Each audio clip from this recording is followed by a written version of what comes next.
தாவேக மாநாட்டு மேடைக்கு செல்லும் வழியில் கடைகள் அமைக்க காவல்துறை கட்டுப்பாடு விதித்துள்ளது. இது தொடர்பான தகவல்களை செய்தியாளர் மருதுவிடம் கேட்கலாம். மருது, பொதுவாக இதுபோன்ற பெரிய மாநாடுகள் நடக்கும் இடத்துலதான் சிறிய வியாபாரிகள் அந்த ஒரு நாள் லாபம் பெறுவார்கள். இப்ப எந்தெந்த இடத்துல அமைக்கக்கூடாதுன்னு கட்டுப்பாடுகள் இருக்கிறது, ஏன் கட்டுப்பாடு, என்ன விவரம்?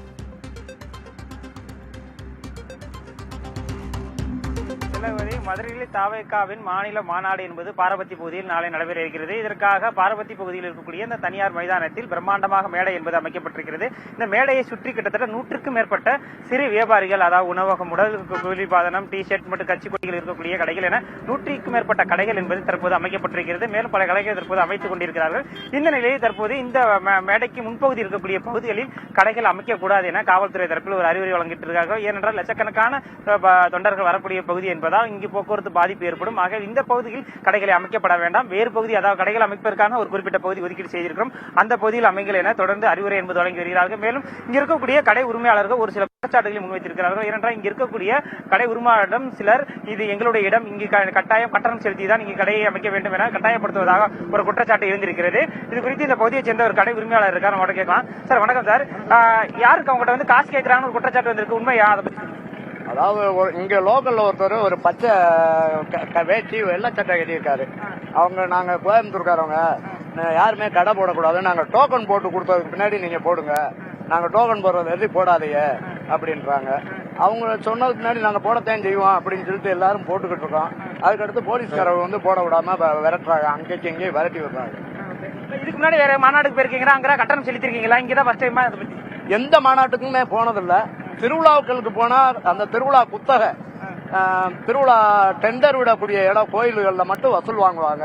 இந்த மாதிரி மாநாடுகள்ல எல்லாம் வாங்கினதே இல்லை. எல்லா மாநாடுக்கும் நாங்க போறோம். மாநாடுக்கு எல்லாம் போகாத மாநாடு இருக்காது, கோயில் திருவிழா அனைத்துமே போவோம். சின்ன கோயில்கள்ல காசு வாங்க மாட்டாங்க. டெண்டர் விடக்கூடிய கோயில்கள்ல மட்டும், அரசு டெண்டர் விட்ட கோயில்கள்ல மட்டும் காசு வசூல் பண்ணுவாங்க. மற்றபடி எந்த கோயிலையும் வாங்க மாட்டாங்க. இன்னைக்கு எது நெருக்கடி அதிகமா கொடுத்திருக்காங்களா? இப்ப எது நெருக்கடி கொடுத்திருக்காங்க? இதோட 4வது இடம் தூக்கி போட்டிருக்கேன்.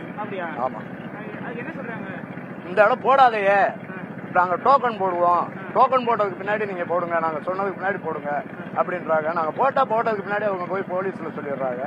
அப்புறம் வந்து போலீஸ்காரவங்க எங்களை அங்கே இந்த 4வது இடம் நான் வந்தது. கேட்டிருக்கலாம் திலகவதி, இந்த பகுதியை பொறுத்தவரை 100க்கும் மேற்பட்ட உணவகங்கள், கடைகள் அமைக்கப்பட்டிருக்கிறது. இங்க இருக்கக்கூடிய கடைகளை அப்புறப்படுத்துவதாகவும் ஒரு குற்றச்சாட்டை முன்வைத்திருக்கிறார்கள். இது மட்டும் இல்லாமல் இந்த பகுதியில் எங்களுடைய இடம், இதற்காக குறிப்பிட்ட வாடகையை செலுத்த வேண்டும், அதற்கான ரசீதுகளை கொடுத்து இந்த இடத்தின் உரிமையாளர்கள் வசூல் செய்வதாகவும் ஒரு குற்றச்சாட்டை முன்வைத்திருக்கிறார்கள். மேலும் இதுபோன்ற சிறு வியாபாரிகள் அன்றாட பிழைப்பிற்காக நடத்தக்கூடிய இந்த கடை மூலம் பெரிய அளவில் வருமானம் எங்களுக்கு கிடையாது.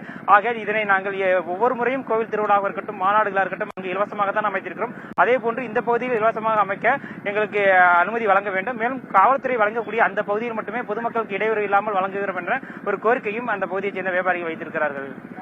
நிறைய வாகனங்கள் வரும், நிறைய பேர் வருவார்கள் என்று எதிர்பார்க்கப்படுவதால் போக்குவரத்து நெரிசல் ஏற்படலாம், அதனால் இந்த கடைகளால் இடையூறு ஏற்படலாம் என்பது காவல்துறையினுடைய தரப்பு வாதமாக இருக்கிறது. உங்களுடைய தற்போதைய விவரங்களுக்கு நன்றி மருது.